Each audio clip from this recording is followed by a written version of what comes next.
बढ़े आगे बढ़े।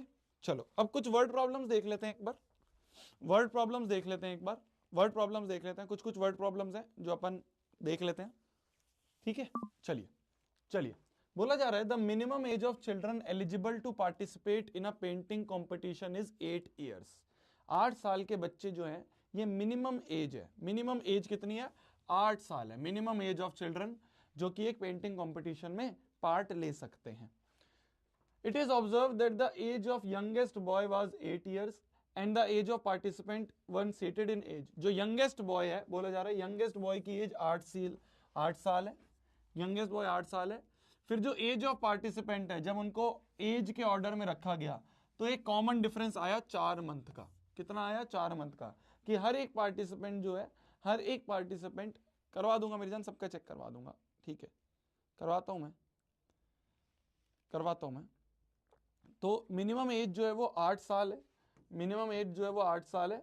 फिर उसके ऊपर जो है, उसके ऊपर हर एक बच्चा 4-4 महीने बड़ा है, ठीक है। जब उनको एक ऑर्डर में बिठाया गया, भाई मान लो एक लाइन में बिठाया, तो सबसे छोटा बच्चा 8 साल का, फिर 8 साल 4 महीने, फिर अगला उसके आगे 4 महीने, फिर उसके आगे अगला 4 महीने, इस तरह से एजेस जो है वो बढ़ती जा रही हैं, इस तरह से एजेस जो है वो बढ़ती जा रही हैं। If sum of ages of all participant is 168, मान लो सबका सम जो है 168 है, then find the age of the eldest participant. तो जो लास्ट वाला बच्चा है, जो सबसे एल्डेस्ट है, उसकी एज बतानी है, एल्डेस्ट पार्टिसिपेंट की एज बतानी है, ठीक है। ध्यान से देखना, इस क्वेश्चन को समझना, क्वेश्चन को समझना, बहुत अच्छा क्वेश्चन है, सीबीएसई ने 2025 में लास्ट ईयर ही पूछा है, लास्ट ईयर ही पूछा है, बहुत अच्छा क्वेश्चन है, ध्यान से देखना। बोला जा रहा है सबसे छोटा बच्चा जो है वो 8 साल का है, उसके आगे वाला जो है, सबसे छोटा बच्चा 8 ईयर्स ओल्ड है, उसके आगे वाले इस तरह से बढ़ रहे हैं, सबसे पहला 8 ईयर्स ओल्ड है, फिर अगला 4 महीने ज्यादा है ना, कॉमन डिफरेंस कितना है? 4 महीने है। 4 महीने कितने हो गए? 4 महीने कितने हो गए? 4 महीने मतलब 4 महीने मतलब 12 से मल्टीप्लाई, 12 से डिवाइड कर दें अगर अपन, 12 से डिवाइड कर दें अगर अपन, 1/12 कर दें तो हमें पता चल जाएगा साल, तो 1/3 ईयर्स। 4 महीने मतलब 1/3 साल। तो अगला है 8 + 1/3, फिर उसके अगला है +1/3, ऐसे करते करते 1/3 ईयर्स ऐड हुए जा रहे हैं, 1/3 ईयर्स ऐड हुए जा रहे हैं, 1/3 ईयर्स ऐड हुए जा रहे हैं हर एक बच्चे के, ठीक है। हमें पता करना है जो लास्ट वाला बच्चा है उस वाले बच्चे की एज क्या है, उस वाले बच्चे की एज क्या है वो हमें पता करना है, जो लास्ट वाला बच्चा है उसकी एज क्या है वो हमें पता करना है, ठीक है। तो सबसे पहले तो हमें पता करना पड़ेगा कितने बच्चे बैठे हैं, है ना। लास्ट वाले की एज पता करनी है तो पहले तो ये पता करने का कितने बच्चे बैठे, तो पहले तो एन की वैल्यू पता चले, फिर हम लास्ट वाले की वैल्यू निकाल लेंगे, ए एन निकाल लेंगे। समझ पा रहे हो? हमें और क्या दिया हुआ है क्वेश्चन में?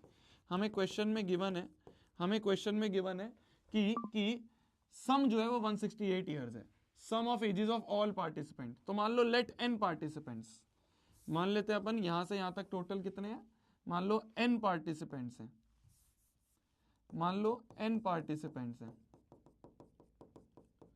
मान लो n पार्टिसिपेंट्स हैं, तो n पार्टिसिपेंट्स हैं और गिवन है हमें कि सम ऑफ n जो है वो हमें दे रखा है 168, ठीक है। तो यहां से हम क्या निकाल लेंगे, n/2 इंटू 2a, a है 8 प्लस n-1 इंटू डी, क्या है? डी है 1/3, कॉमन डिफरेंस 1/3 बराबर है 168, ठीक है जी। इसको हमें कैलकुलेट करना है, इसको कैलकुलेट करके हमारे n की वैल्यू आएगी, इसको कैलकुलेट करके n की वैल्यू बताओ कितनी आ रही है। थोड़ा सा दिमाग लगाओ, थोड़ा सा टाइम लगेगा, कैलकुलेशन करो, कैलकुलेशन में डरो मत मेरी जान। 4 बजे वाली क्लास होगी मेरी जान, सब होगी। n की वैल्यू कैलकुलेट करो, n की वैल्यू कैलकुलेट करो एक बार, n की वैल्यू कैलकुलेट करना एक बार।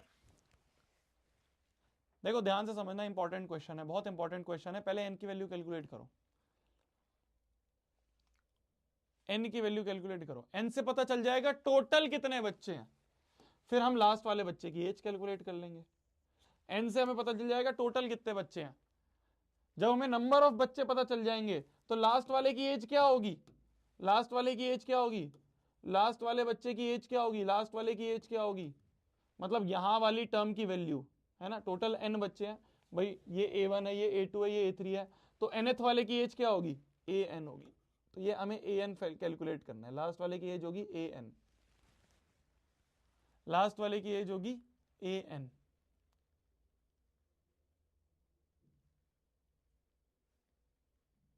लास्ट वाले की एज होगी AN।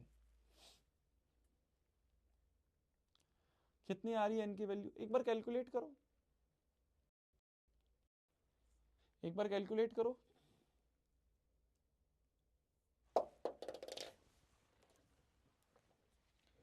एक बार कैलकुलेट करो।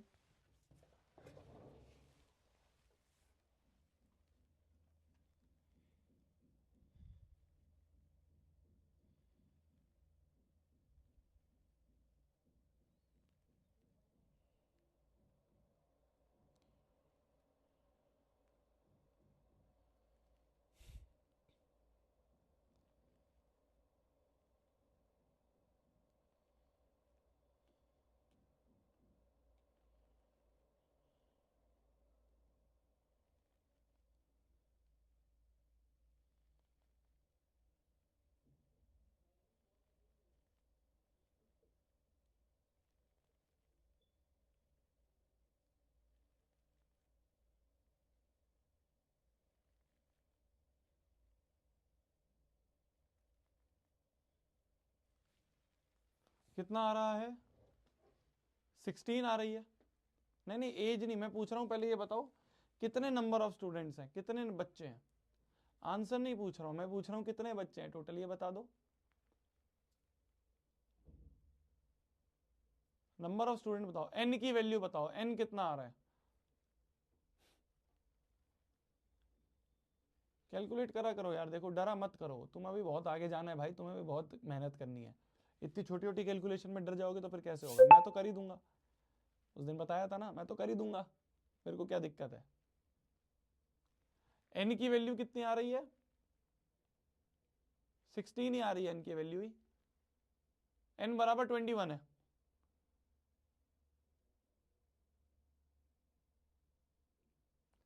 एन बराबर 21 है। ठीक है, तो बच्चे बता रहे हैं एन की वैल्यू कैलकुलेट करने पे आ रही है 21, तो टोटल स्टूडेंट्स जो है वो 21 है।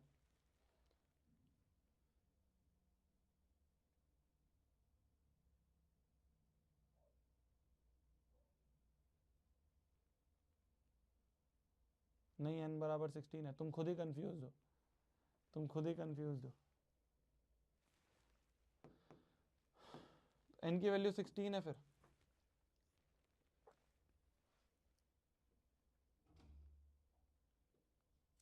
एन की वैल्यू 16 है, ठीक है, तो एन की वैल्यू 16 है मान लो। अब तो तुम बोल रहे हो, मैं उस हिसाब से बता रहा हूँ। मान लो एन की वैल्यू 16 है, ठीक है, तुमने बताया मेरे को कि एन की वैल्यू भैया कैलकुलेट करके यहाँ से 16 आ रही है, ठीक है, आ रही है। तो हमें पता चल गया कितने नंबर ऑफ स्टूडेंट्स हैं, है ना, हमें एन की वैल्यू से पता चल गया कितने नंबर ऑफ स्टूडेंट्स। हमसे पूछा क्या है? हमसे पूछा लास्ट वाले की एज बताओ। भाई फर्स्ट की एज ये है, सेकंड की एज ये है, थर्ड की एज ये है, तो लास्ट की क्या होगी? भाई ये A1 है, ये A2 है, ये A3 है, तो ये क्या होगा? AN होगा। तो हमसे AN पूछा है, AN होगा A plus N minus 1 into D.